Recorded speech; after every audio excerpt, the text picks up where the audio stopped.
Hello, in this video we're going to be solving simultaneous equations a little bit different from what we're used to in the last two previous videos.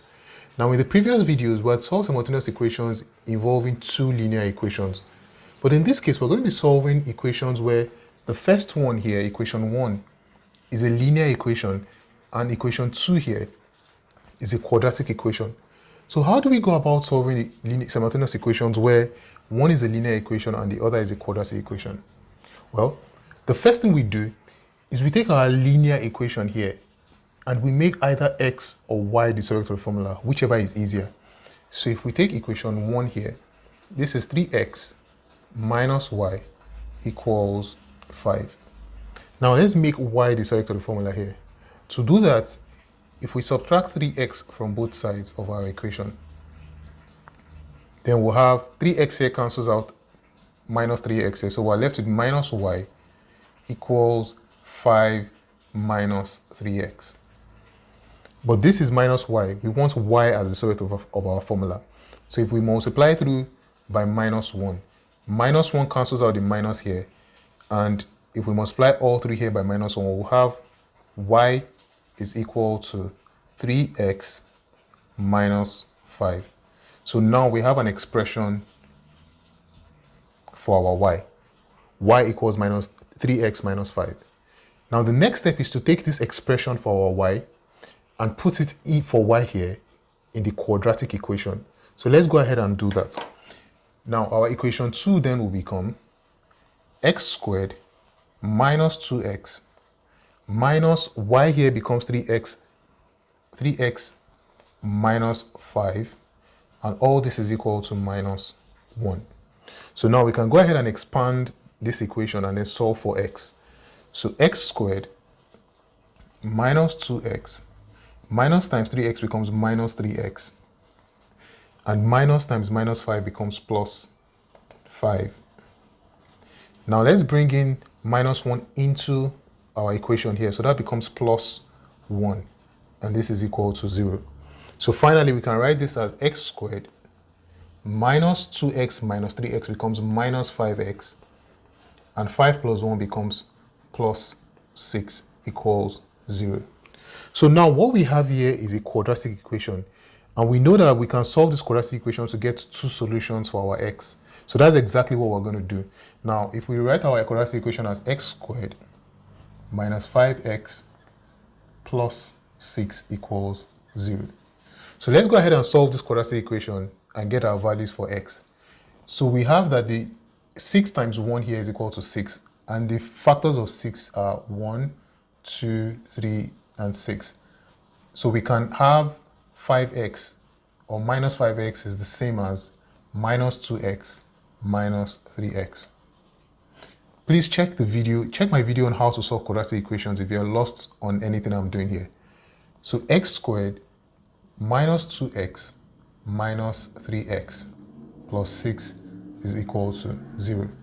So now we can factorize our equation. So x is common to both sides here. x squared divided by x gives us x, minus 2x here divided by x gives us minus 2. And here minus 3 is common to both sides here. So minus 3x divided by minus 3 gives us x, and 6 divided by minus 3 gives us minus 2. Don't forget that this is equal to 0. So now we can write our expression as, first we write out the common terms here, which is x minus 2. And then we write out the terms outside of our brackets here, which is x minus 3 equals 0. So from here we can tell that either x minus 2 is equal to 0 or x minus 3 is equal to 0. So now we know that x is equal to 2 or x is equal to 3. So now that we have two solutions for our x, how do we get our y's? Now, don't forget that we have an expression for our y here. So now our y's then become, when x is equal to 2, what value is our y? Our y is 3, x is equal to 2 here, minus 5. So 3 times 2 is 6, 6 minus 5 is equal to 1. So y equals 1. But what about when x is equal to 3? We do the same thing. Y equals 3 multiplied by 3 in this case minus 5. 3 times 3 is equal to 9. So 9 minus 5 means y equals 4. So when x is equal to 2, our y equals 1. And when x is equal to 3, our y is equal to 4. And that is how you solve quadratic equations. That's how you solve simultaneous equations involving a linear equation and a quadratic equation. Now you can test this out. You can take each set of answers that we've gotten here and plug them into our equations to see if we get the answers. For example, here, 3x, when x is 2, so 3 times 2 is equal to 6, and y equals 1. So 6 minus 1, that's 5, works well. And you can try both sets of our equation. So let's solve some more examples. So for our second example, we have that y equals 2x minus 1 and x squared plus xy equals 24.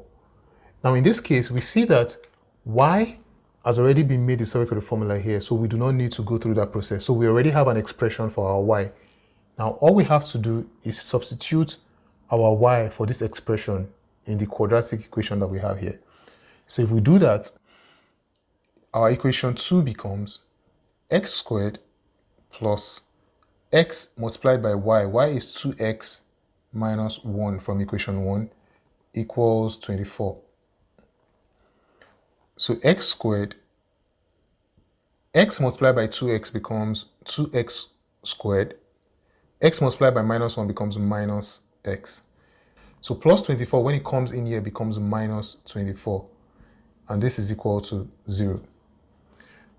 So our equation becomes x squared plus 2x squared is 3x squared minus x minus 24 equals 0.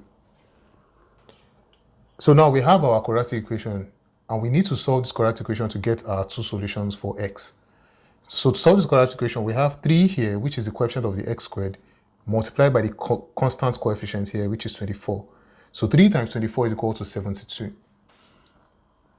So now we have to find two factors of 72, which when we multiply gives us 72, obviously, but which when we add or subtract gives us minus x. So we can use 9 and 8.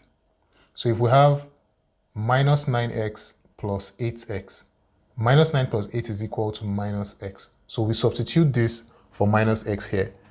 So our equation becomes 3x squared minus 9x plus 8x minus 2 equals minus 24 equals 0. So now we can factorize. Now 3x is common to both terms here, so we have 3x. 3x squared divided by 3x gives us x, and minus 9x divided by 3x gives us minus 3. Now 8 is common to both terms here, so we have plus 8. 8x divided by 8 gives us x, and minus 24 divided by 8 gives us minus 3 equals 0. So now we'll have that x minus 3, which is the common term here, multiplied by 3x plus 8 equals 0. So now from here we know that either x minus 3 is equal to 0 or 3x plus 8 is equal to 0. Now let me wall off this. So if x minus 3 equals to 0, that means that x is equal to 3. And in this case, we have 3x equals minus 8, and x, if we divide both sides by 3, becomes minus 8 divided by 3. So either x is equal to 3 or x is equal to minus 8 over 3. So now that we have both values for our x, we need to find our y's.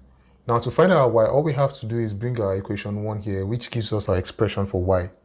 So when x is equal to 3, y is equal to 2 multiplied by x, which is 3, minus 1. So 2 multiplied by 3 is 6 minus 1. So y equals 5. Now what about for this side? When y is equal to minus 8 over 3, when x is equal to minus 8 over 3, y equals 2 multiplied by minus 8 over 3 minus 1. So we have that here, y equals 2 multiplied by minus 8 is minus 16 over 3 minus 1. So here we can solve by having a common factor of 3 3 divided by 3 is 1. 1 multiplied by minus 16 is minus 16. And 3 divided by 1 is 3. Multiplied by minus 1 is minus 3. So here we have that minus 19 divided by 3. Y. So when x is equal to 3, y equals 5. And when x is equal to minus 8 over 3, our y is equal to minus 19 over 3. So these are the solutions of this set of simultaneous equations. So let's move on to the next example. So our next example says y minus 2x is equal to 3 and x squared plus y squared is equal to 18. Now the quadratic equation here is a little bit weird, but it's simply the equation of a circle where 18 is r squared. But we solve it exactly the same way. Even though the equation is weird, the steps are the same. So the first thing we do is take our linear equation here and we make y the square root of the formula, or x if x is the simpler one to make. But here we're going to make y. So y minus 2x equals 3. So to make y subject to the formula here, we add 2x to both sides. So we're left with y on this side because minus 2x plus 2x cancels out. And here we have 3 plus 2x. So now we have an expression for our y. So now we can substitute this into our quadratic equation here to leave only x in our equation. So equation 2 becomes x squared plus y squared is 3 plus 2x squared equals 18. So sidebar, if we have 3 plus 2x squared, so this is essentially what we have. So 3 times 3 equals 9. 3 times 2x equals plus 6x. 3 times 3, 2x times 3 equals plus 6x.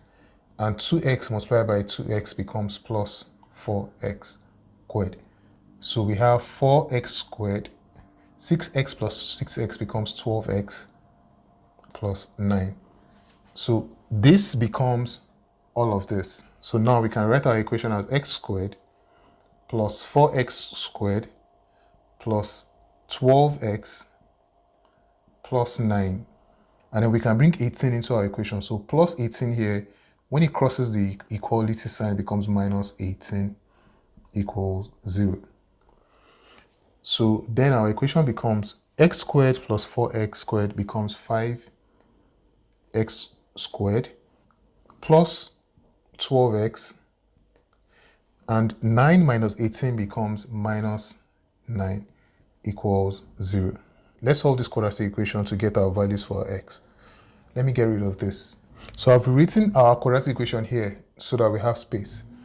Now to solve this, 5 times 9 equals 45.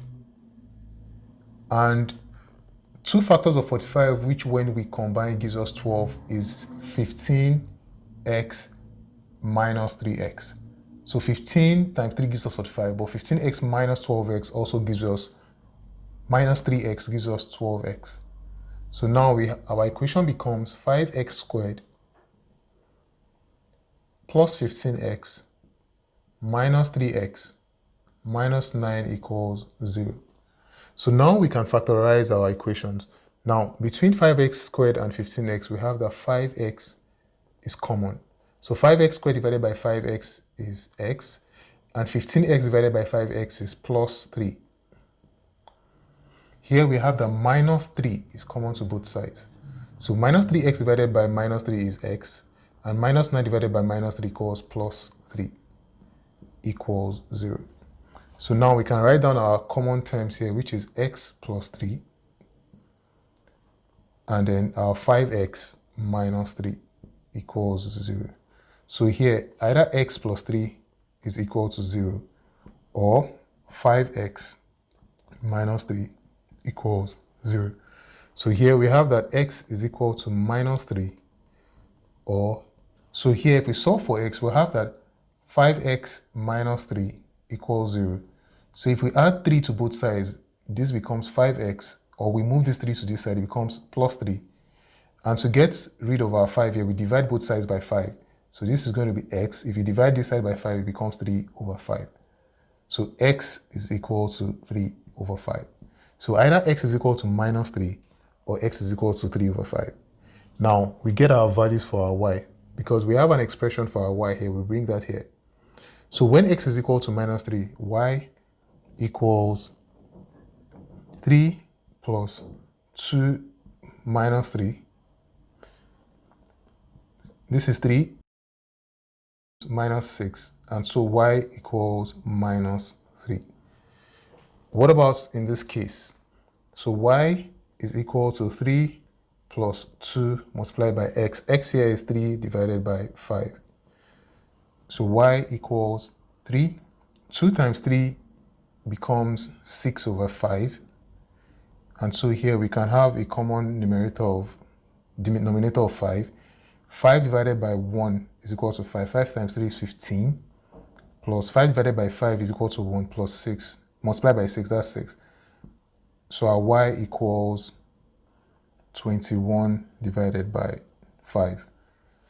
So when x is equal to minus 3, y equals minus 3 as well. And when x is equal to 3 over 5, our y equals 21 over 5. So these are the two sets of answers to this simultaneous equation. So now we know that when we have a set of simultaneous equations where one is a linear equation and the other is a quadratic equation, we always have two sets of solutions, as we've seen here. And that's exactly how you solve these kind of problems. Thank you for joining me. Please don't forget to subscribe. I'll see you on the next video.